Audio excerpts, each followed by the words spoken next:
Hello and welcome to episode 17 of the Driver's Debrief. I'm your host, Nicholas Patty. Welcome on in. This is our Christmas episode, our Christmassy episode. And actually, as I say that, now I don't know if it's episode 17 or 16 or 18. No, it's okay. It's episode 17. Welcome to episode 17. This is our last episode before Christmas, obviously, Christmas being in 2 days. So Merry Christmas to everyone watching, either live or on playback. I hope you get to have some lovely quality time with loved ones and your family. I know I will. So I'm eager to get through this short week and enjoy some time with family. But before we all get to enjoy that, we got this episode and we got a work day to deal with today here on Monday. So make sure to follow here on X at Drivers Debrief. We live stream this every Monday, 8 a.m. Central Time. A lot of this news, like I always say, I kind of aggregate and repost throughout the week. So if you want to get things minute by minute, make sure to follow there. And then if you want to watch these episodes on playback, follow on YouTube and Rumble, subscribe, like the video, and comment. For instance, in this episode, there's going to be some interesting kind of discussion points. So I'd love to hear your thoughts on that in the comment section below. Before I jump into everything we're going to talk about, I'm going to get my heart kick started here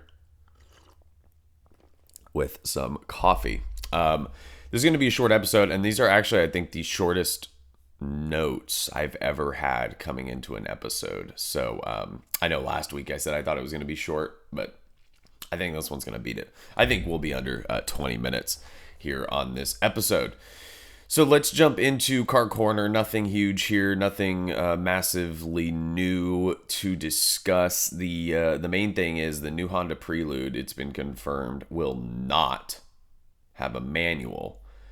Which this is kind of coming off the heels of everybody being excited about this new Prelude. Generally, the styling looks good. People were a fan of it. It's going to be kind of a fun, small, compact, fairly powerful for the general size, the car class. So everybody was hoping it would have a manual for the driving experience. Honda has confirmed that is not the case. And not just that they're not making it with a manual, that you can't even option it as one. So Honda Prelude fans, say goodbye to your manual transmission in that car. But then, more surprising, Honda and Nissan, you've inevitably heard this already. Honda and Nissan are considering a merger. They're considering combining forces and becoming one. And so this leads me to the first Car Corner question for the viewers. Drop it in the comments. 1, do you want to see this happen? And 2, do you think it would be good or bad? I, after minimal thought, because I'm not a huge fan of either of these brands, but that's just personal opinion, personal taste, I think the Honda-Nissan merger would actually be, well, obviously it'd be extraordinary for Nissan, because Nissan, just in terms of sales numbers and appeal and market share, is not doing great compared to Honda, Toyota, whatever. But for Honda,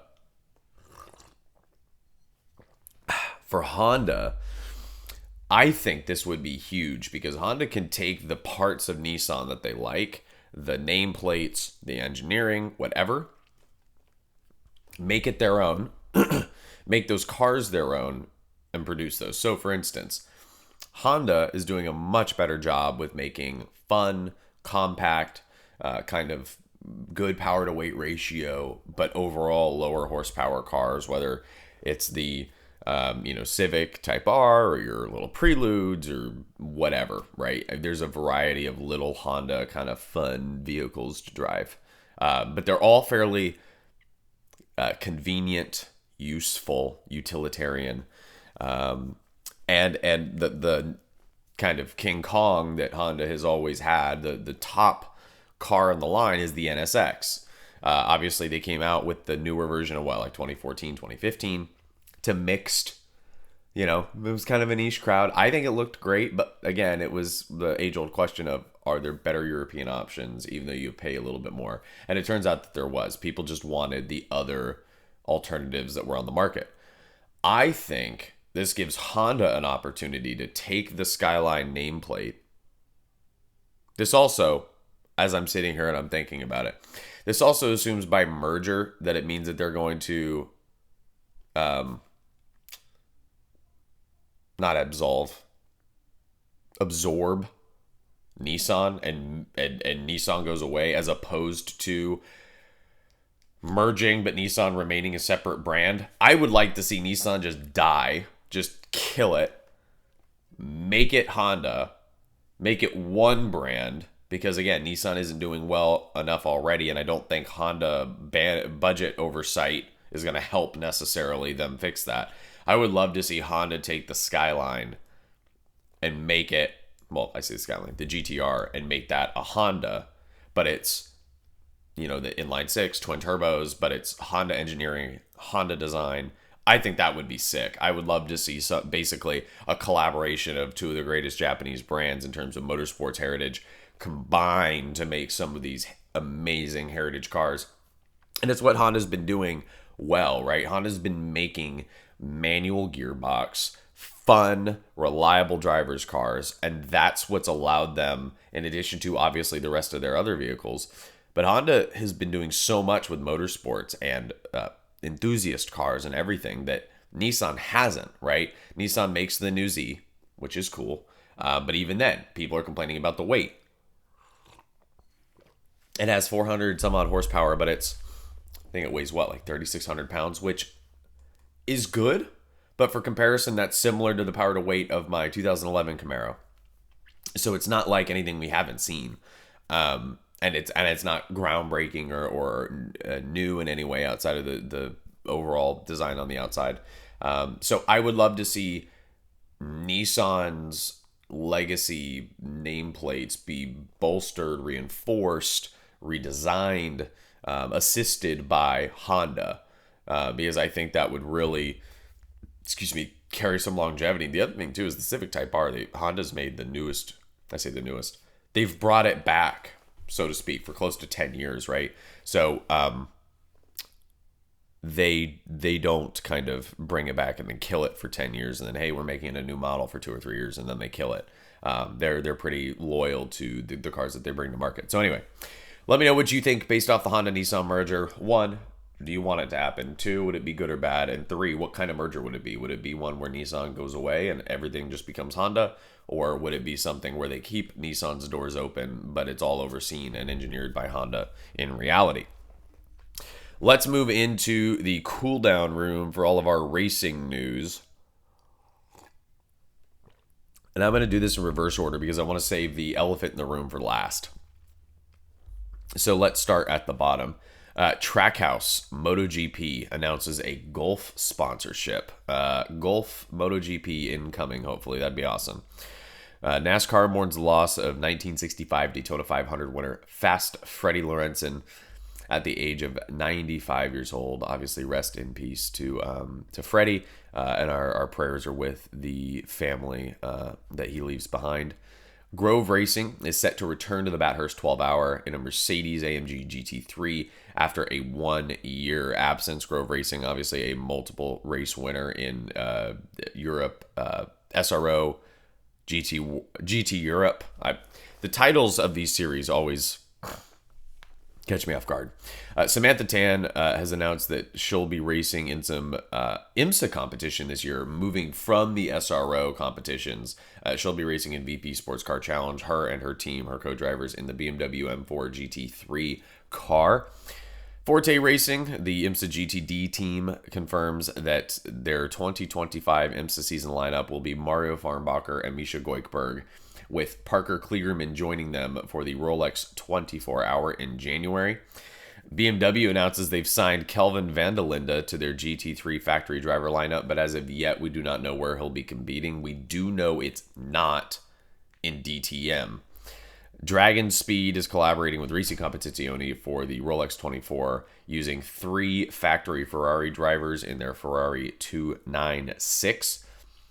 Sophia Floresh that you'll know from kind of European open wheel and a little bit of GT racing will be running in Indy next year with HMD Motorsports, which leads me to the second question for you all in the comment section on YouTube, Rumble, or in the chat here on X.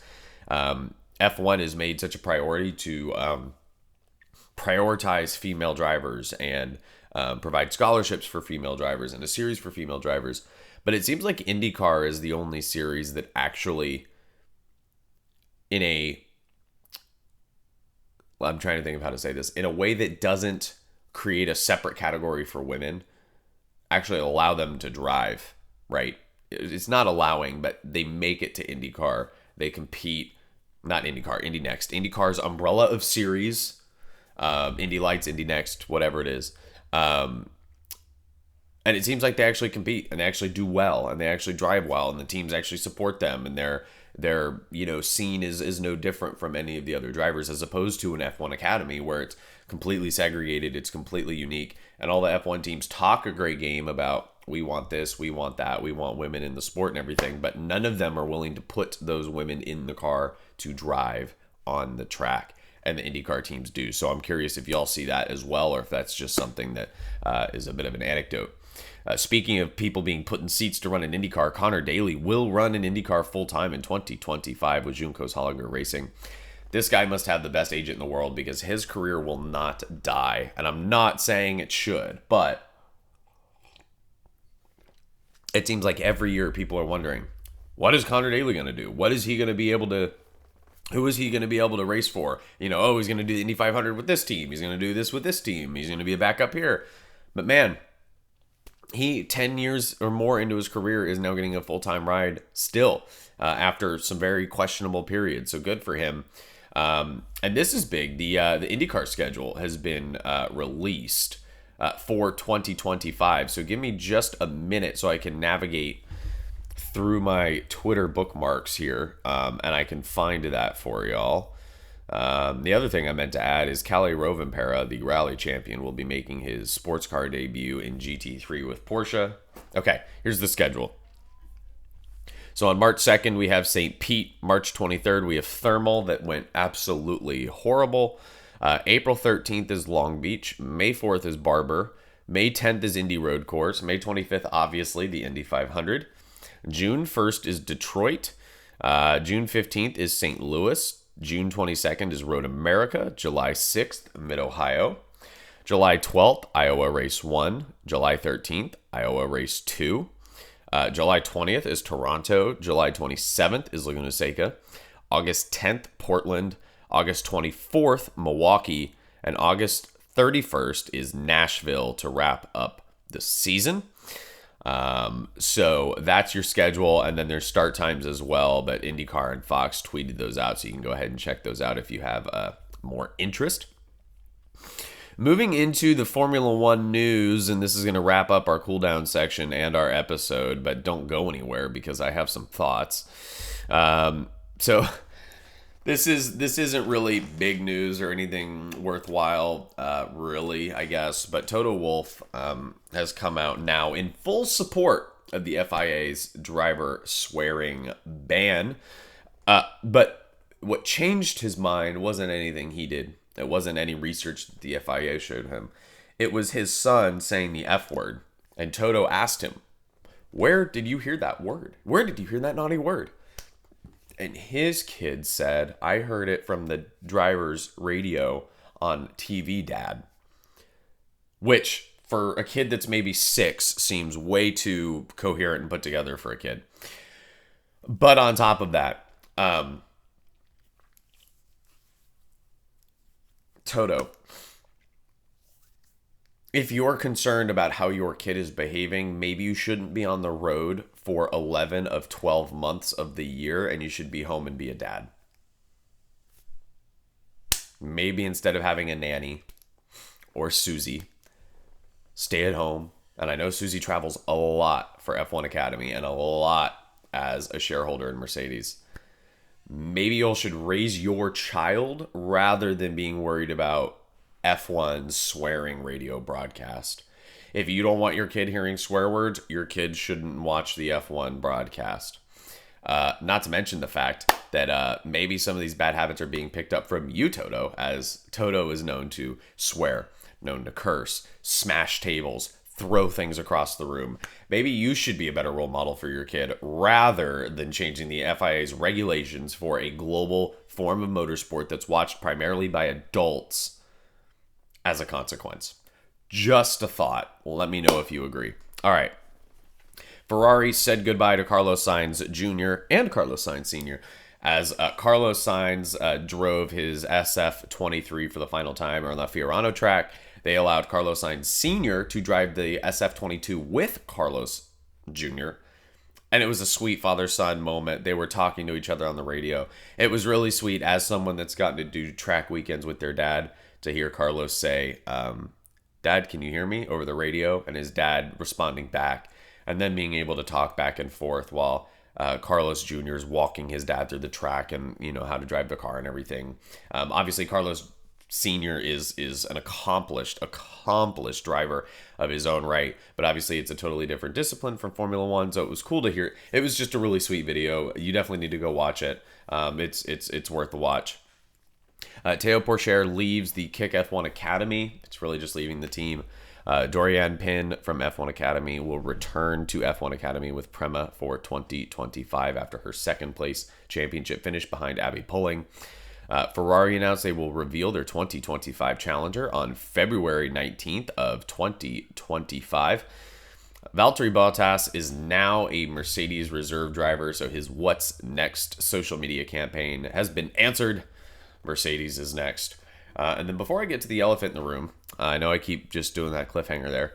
I don't know if y'all saw Zach Brown and Fernando Alonso's social medias, and if you didn't, I got you. But so Fernando grew up watching Ayrton Senna, obviously, like Lewis, like a lot of the older drivers. Obviously, the younger drivers never did. They were too young.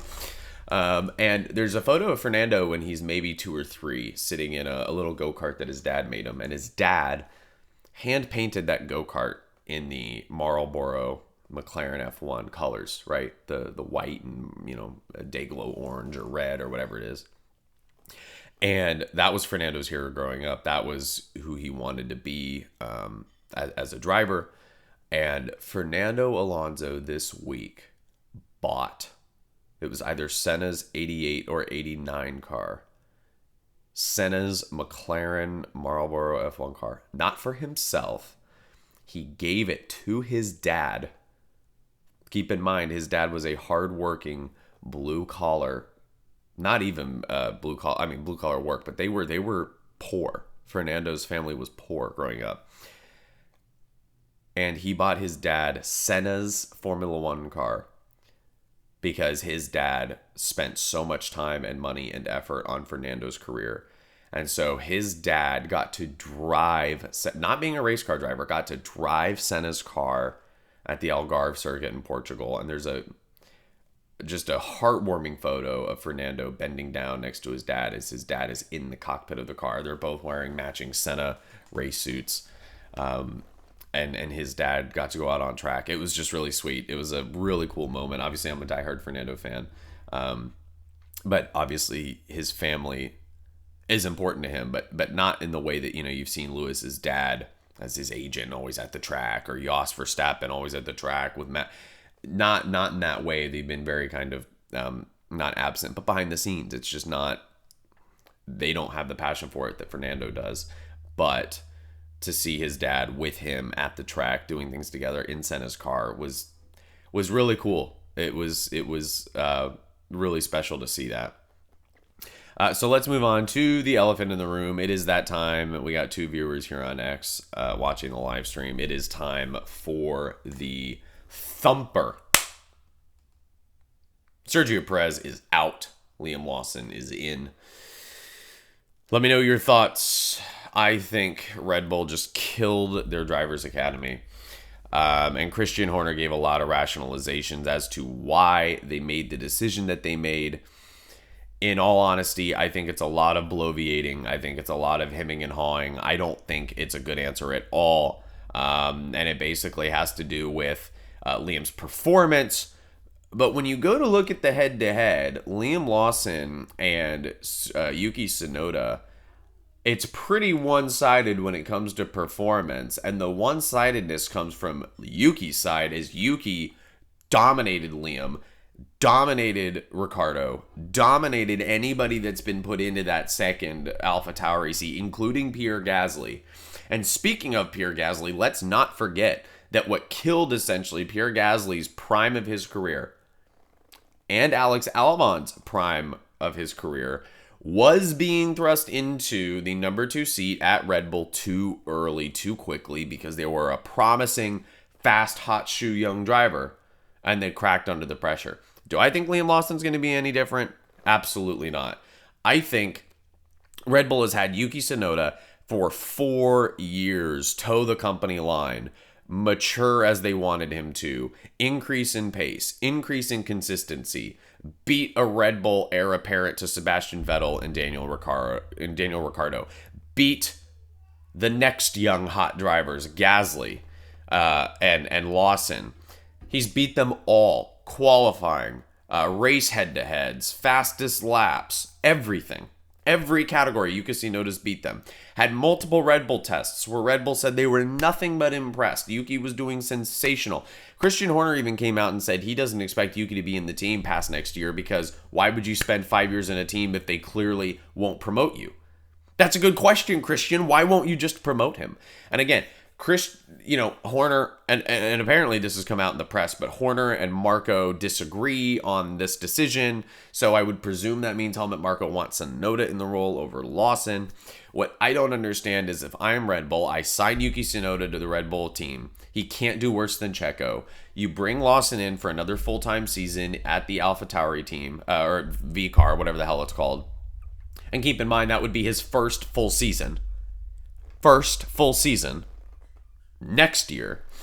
Have him in the V-Carb, have Yuki Tsunoda in the Red Bull, give Tsunoda a year, maybe 2, and if his performance isn't great and you see Liam Lawson consistently being a reliable performer in the V-Carb, then you move Liam up. He's had 2 years in the V-Carb. You're not going to lose him. He's not going to go anywhere. You gave Yuki his chance. You reinforced the young drivers in your Red Bull Academy program. Hey, if you go through the years with us, if you spend time with us, if you put in the work and you actually listen to what we tell you, which is, hey, if you do well and you try hard, you have a chance one day at being an Academy driver or a main team driver. You reinforce that for younger drivers. But to me, what they've done in this decision is they've told young drivers in their program, it's really a shit show, a crapshoot, whether or not you are actually going to make it to the main team. You could do everything correctly and you still won't make it, like Yuki. And honestly, you might need to go race in completely unrelated other series and other disciplines as well. Not even open wheel. Maybe it's DTM like Liam Lawson. And hell, we'll put you into the seat and you'll do great. I don't get it. I seriously, I would love to know what y'all think in the comments. I don't understand why they would decide. I don't know. And it's nothing against Liam. I don't have any, vendettas against Liam as a random 25-year-old commentating on this from his third bedroom in his house. But I don't understand why you would if you're Yuki Tsunoda, if I'm Yuki, I go race with Honda, go be a factory Honda driver, race in IMSA, race in World Endurance, race in Super GT. Go race in a series where a team and a manufacturer says, Yuki, you are our guy.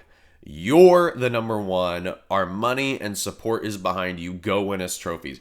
Go try to race with Toyota.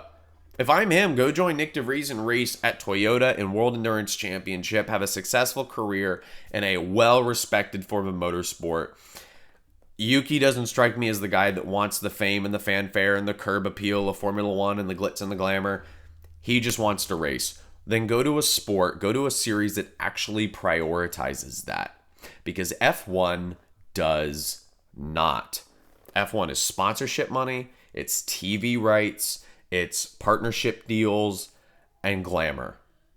That's it. F1 is not the sport for racing. Yuki, go to Indycar, go to WEC, go to IMSA. There's Honda in all of those, or a Toyota. Go race in one of those series. Cut your teeth. Prove to these teams, like you already have, but you haven't been, acknowledged for that. Go prove to them that you have what it takes to be the top driver. Because Red Bull isn't going to give it to you. Here's the other thing I was going to say. If you promote Yuki, he does a year or two at Red Bull, Max may end up retiring. I mean, I don't think people lend enough credence to Max saying, family's really important to me.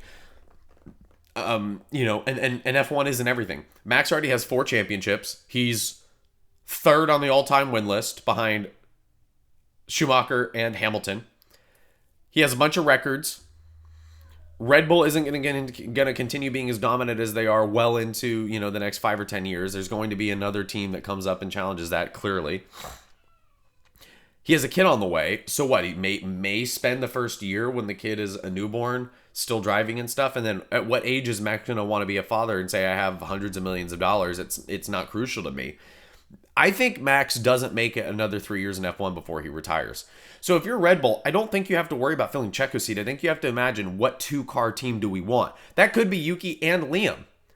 So put Yuki in there now. Have him learn from Max. He's already the more experienced driver. Have him get comfortable in the primary team car. Start building the car around him so that when Max leaves, then you bring in Liam Lawson. You have Liam and Yuki both great drivers, great options. But instead of that, they're going to promote Liam. Let's say Liam does well. Let's say Liam is everything Red Bull wants. He's gone, and Max leaves in 2 or 3 years. Well, now you still got to fill the seat, and you've pissed your other solid driver off, Yuki. He's off somewhere else. So now what? Who are you going to pick? I don't know. But I'm not a team boss, and nobody asks for my opinion. I just offer it voluntarily on the driver's debrief. All opinions my own. So I appreciate anybody that came by, watch this X live stream. Thank you for that. Make sure to follow here on X. Make sure to subscribe on YouTube. Follow on Rumble. Like these episodes. Share them with your family. If you're traveling anywhere for Christmas, you got some time to kill in the car or on the plane, make sure to listen to the episode. Share it with friends so that they have something to entertain themselves with, hopefully. Merry Christmas to everyone. I hope you get amazing family time. I hope you get some amazing food and some amazing libations. I will see you all very, very soon. This has been episode 17 of the Driver's Debrief. I'll see you next time.